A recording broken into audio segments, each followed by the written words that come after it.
अस्सलाम वालेकुम गाइस, उम्मीद है आप सब खैरियत से होंगे। आज के इस ट्यूटोरियल में मैं आपको बताऊंगा और नोटेशन के बारे में, वो भी लिमिट्स यूज़ करते हुए।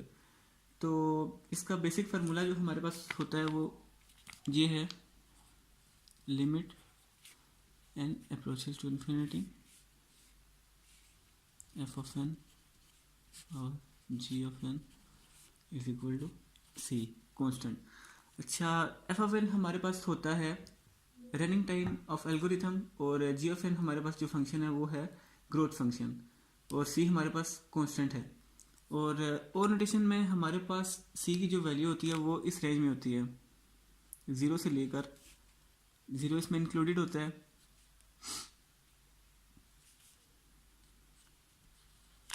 यानी कि कांस्टेंट जो है हमारे पास ये ज़ीरो से लेकर इन्फिनिटी तक होगा, इन्फिनिटी इसमें इंक्लूडेड नहीं है। तो हम इसकी एक एग्जांपल ले लेते हैं। तो बेसिकली हम इसे लिखते हैं F of N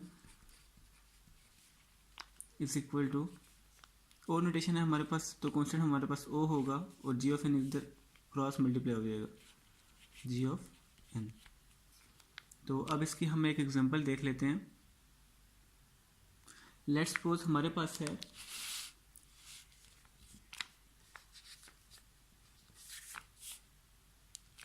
three N square plus 5n plus 20 is equal to O N square. ये हमारे पास एफ ऑफ एन है और ये हमारे पास जी ऑफ एन है। तो अब इसे सॉल्व कर लेते हैं। लिमिट हमारे पास क्या होगी, एन अप्रोचेस टू इन्फिनिटी, और ये हमारे पास क्या बन जाएगा, ये कांस्टेंट हमने उधर ही रखना है और एन स्क्वायर को हमने डिवाइड कर देना है।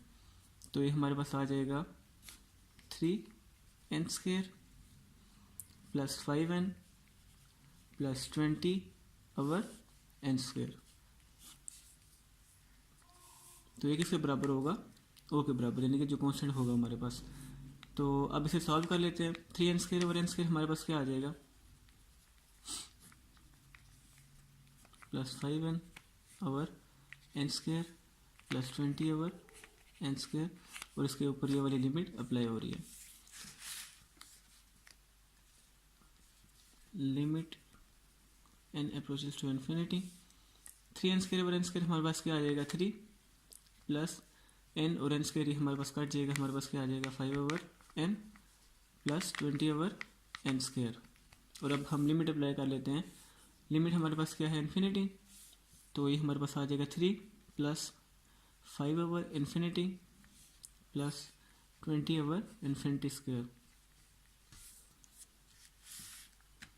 ये हमारे पास क्या आ जाएगा, 3 प्लस 5 ओवर इन्फिनिटी बेसिकली क्या होती है, 1 ओवर 0, किसी भी यानी कि चीज़ को 0 से अगर डिवाइड करेंगे तो हमारे पास इन्फिनिटी बन जाएगी, प्लस 20 ओवर 1 ओवर 0 का स्क्वायर लेंगे तब भी हमारे पास 1 ओवर 0 ही आएगा। तो ये 0 जब ऊपर मल्टीप्लाई होगा तो हमारे पास क्या आ जाएगा, 0, यानी कि 3 प्लस 0 प्लस जब भी 0 मल्टीप्लाई होगा 0 आ जाएगा। तो हमारे पास ये क्या आ जाएगा, 3। तो क्या हमारे पास कांस्टेंट की रेंज 0 से लेकर इन्फिनिटी तक बन रही है? जी हाँ, ये हमारे पास 3 है, पॉजिटिव है, तो ये हमारे पास प्रूव हो गया है कि हमारे पास 3n square plus 5n plus 20 is equal to O N square हमारे पास दुरुस्त है।